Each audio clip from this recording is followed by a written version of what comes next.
Hey guys, এই ভিডিওতে অ্যাপলের 5 ওয়াটের চার্জারটির রিভিউ আনবক্সিং করব।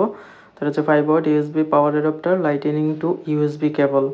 তার কাছে 5 ওয়াটের ইউএসবি পাওয়ার অ্যাডাপ্টার, এটা হচ্ছে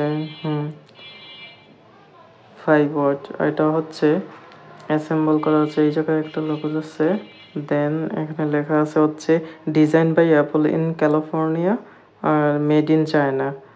এটা তো MD814CH/A, অর্থাৎ এটার মডেলটা যদি জানতে চান MD814, অর্থাৎ MD814CH/A। তো আমি হচ্ছে বক্সটা খুলতেছি, এই হচ্ছে বক্স। দেন বক্সের ভিতরে কি আছে, একটা অ্যাডাপ্টার আছে আর একটা হচ্ছে লাইটেনিং ইউএসবি কেবল আছে। অ্যাডাপ্টারটা খুব বেশি স্মুথ, ভালোই হ্যান্ডি, অনেক বেশি।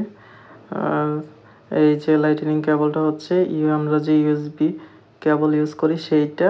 আর হচ্ছে এখানে হচ্ছে, এটা তো সবাই জানেন, ইউনিক আইফোনের চার্জার।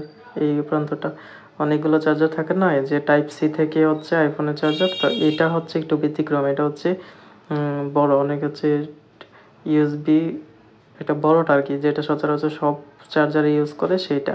এই যে বড়টা সেটা অন করলাম, এই হচ্ছে চার্জারের ফুল প্যাকেজটা। তো এখন হচ্ছে আমি আমার ফোনটা চার্জ দিয়ে দেখবো। আমি হচ্ছে আইফোন 11 দিয়ে একটা চেক করি। দেন এই হচ্ছে চার্জারটা লাগিয়ে নিলাম, দেন চার্জ করলাম। প্রায় 1 ঘন্টার মতো আমার চার্জ হলো কত, 43%। ওয়াইফাই অন করা ছিল, এই জন্য একটু কম হয়েছে, না হয় 50% প্লাস হয়তো। ধন্যবাদ সবাইকে, চার্জারটি মোটামুটি অনেক ভালো।